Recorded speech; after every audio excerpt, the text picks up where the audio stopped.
We have spent the last 2 years renovating and building a new extension onto our 1930s bungalow in Cardiff. We are finally at the stage where the plastering has begun. Last week the open plan living and dining area got plastered.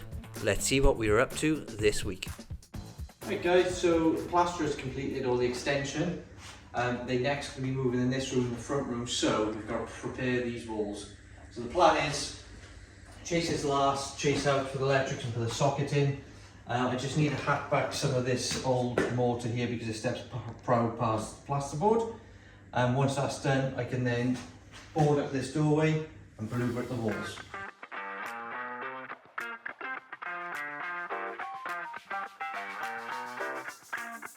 So the reason I'm scraping the walls is to remove any wallpaper, loose debris, flaking paint or anything like that, and just to make sure we have a flat surface. From there we added blue grit. So blue grit sort of binds everything together, creates a seal so it doesn't dry out the plaster really quick, and the grit inside also helps create a key for the new plaster to key to. One thing we don't show in this video is after we chase out all the cables, there's plastic cable capping which you can see in the background, which has to go over the cables to protect it from any sand, cement, render or any bonding.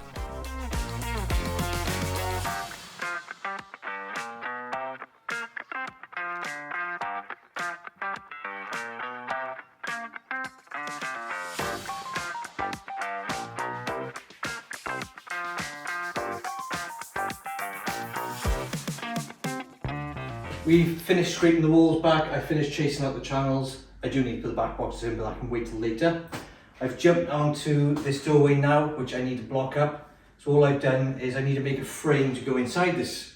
So I can recess plasterboard and then it can all be plastered over, meshed and plastered again. So I'm doing my stud work for the opening of this door, how I used to do the showroom walls in Wicks for the kitchen showrooms, which is just some sort of sheet material. We got chipboard here, we used to use MDF. I've ripped it to the width, which is 4.5 inches.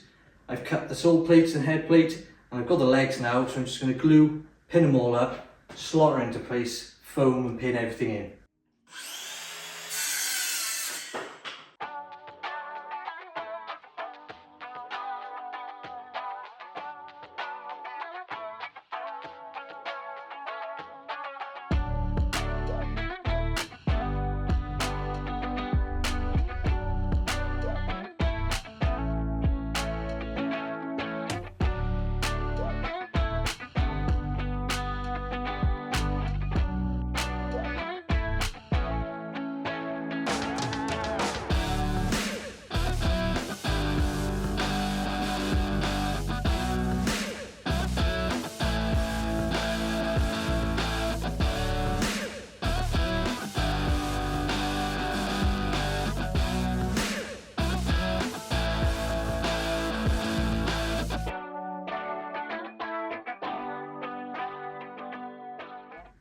Typical, the GoPro died just before I finished the last panel, but as you can see guys, that is one solid stud wall made out of 22mm chipboard, which was left over from the office floor 2 odd years ago, and just some scraps of 12mm plasterboard.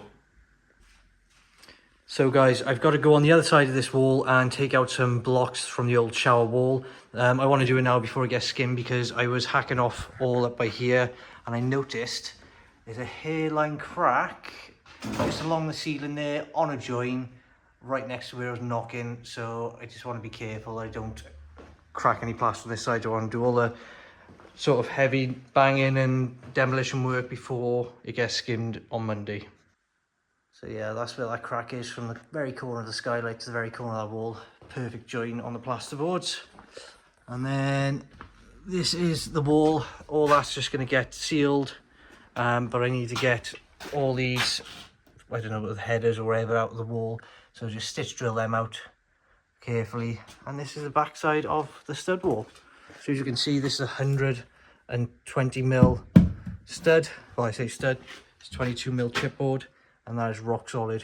We'll infill that with acoustic insulation, and hopefully it'll be nice and sound.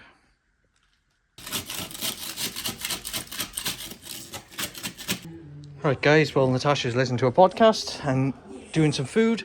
I've just insulated the other side of the door with 200mm rock wool insulation, which has been compressed down to 100mm. And put my first board in, put some mattresses across the joint again, and put the final board in. And as usual, I'll be using expandable foam along there, so when I screw in, it's just nice and tight and shouldn't move afterwards. So that is that doorway blocked up, fully insulated, all sealed with foam around any gaps. I've even put foam on the studs just to hold this board nice and tight. It's rock solid, that ain't going anywhere. So I'm happy with that. It literally sits the same thickness as this skim here, so there's a bit of bonding around the edges to do, bits to fill in there with some more bonding, and then once that's done they can put a coat over, apply the mesh, which I'll show you the reel of in a minute, and get it skimmed, which is really good. But I am going to be going in the attic now because I'm going to be doing some insulation. As you can see, got my suit on, got a mask ready, and the reason I'm doing this is because we're having the ceilings plastered, and I already mentioned that we got a crack up there from smacking that wall, taking the render off. So what I want to do is get all the insulation above this ceiling, the front ceilings, before it gets skimmed, so then there's no reason for me to be walking on them, there's no reason for them to be cracking. So yeah, we're going to do that, get it insulated. We're going to reuse some of the old insulation first, and then I've got a load of new 200mm insulation to go over the top. I got some in there and some by there. So yeah, wish me luck. This is what we're working with. Got all this old insulation we bagged up before we ripped the ceilings down. We're going to try and use as much as this between all the old joists, try and get it all tucked in, and then I got new 200mm to lay over the top. I believe this is 150mm, maybe 100mm, so at least we'll have good 300mm insulation up in the attic. So the first thing I want to do is make sure I can get over to those eaves, but I also need to make sure I keep air clearance. I don't know if you can see the daylight through the old through the new eave vents over there.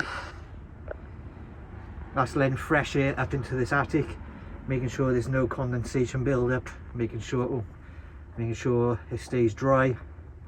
And what we want to do is make sure there's over there, there's a 50mm clearance between the felt to allow air all the way around. So I got to spend some time tucked over there, and it's gonna be fun. Let's get on it.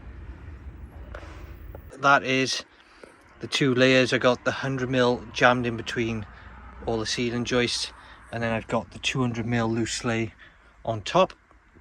So that'll slowly over time just expand. The 200mm is currently about 150mm compressed, so just give it time. I do need to go over in that corner by there and just sort some of those bits out so they're not touching the felt.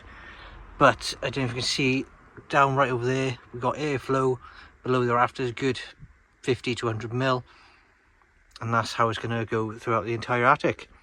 So I just need to finish this last little section here with L shape, and there's the front bedroom done. And then I need to jump over and get through all that crap over there and do the back room.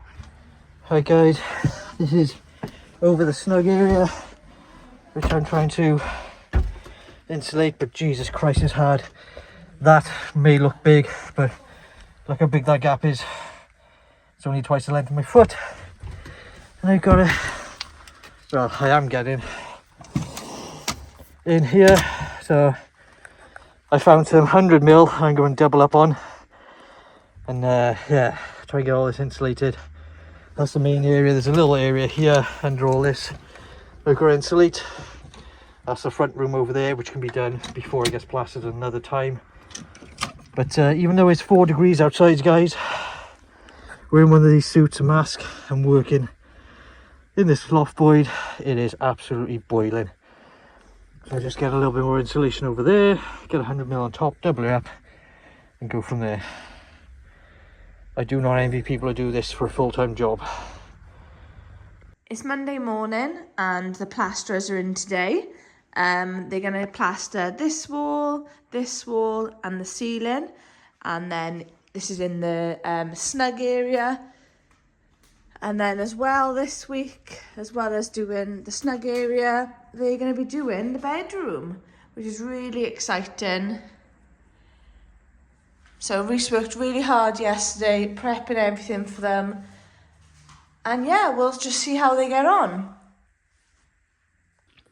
Right guys, so it's Monday, the plasterers came back today and I pretty much couldn't be bothered doing all the patching work, so they're bonding out all the areas that need bonding out. And they've done all where the old skirting used to be. They've run out of bonding, so I've had to pick up some more tonight, so they're doing that section. But the ceiling is skimmed, which is looking good. And they're back tomorrow. They've done some bonding in the other rooms.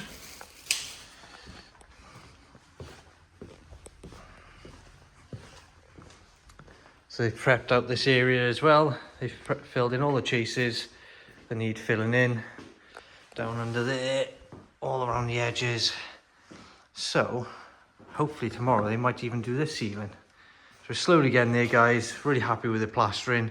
And they're really top quality guys, just doing what they need to get done to make sure the job's a tidy job. So we're really pleased with them. And we'll catch back up with you tomorrow to see what else has been done. Morning guys, it's another weekend and another day to do the reno.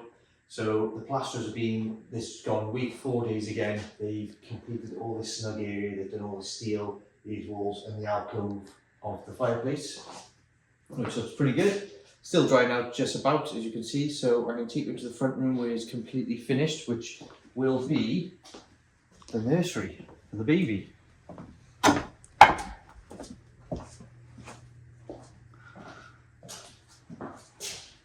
So I've only just put the heating back on in this room. It's been a mix of plasters for the last 3 days. So it's slowly drying out. We're going to pump up the heating today to 16 degrees, just get nice and toasty. Try and help dry the rest of this room out. But as you can see, completely plastered all the reveals. I've got skirting on order, I've got architrave on order, so not far off getting this room completed. Oh, and the carpets have come, Yep, which we can show you now. Yeah, we've got carpets and we've got the underlay, which is in the boxes right next to Natasha. So this room, hopefully, a couple of weeks' time, will be finished because we've got a bed coming as well. So let's go back into the extension and show you the carpet we're picking. Well, we picked. Right, so this is a sneak peek of the carpet. We've gone for like this beigey brownie cream finish. It just complements everything nicely. It's like a neutral colour, and that is going to go with one of these floor samples we're thinking throughout the house. So there you have it guys, we've got the snug plastered and the front bedroom plastered.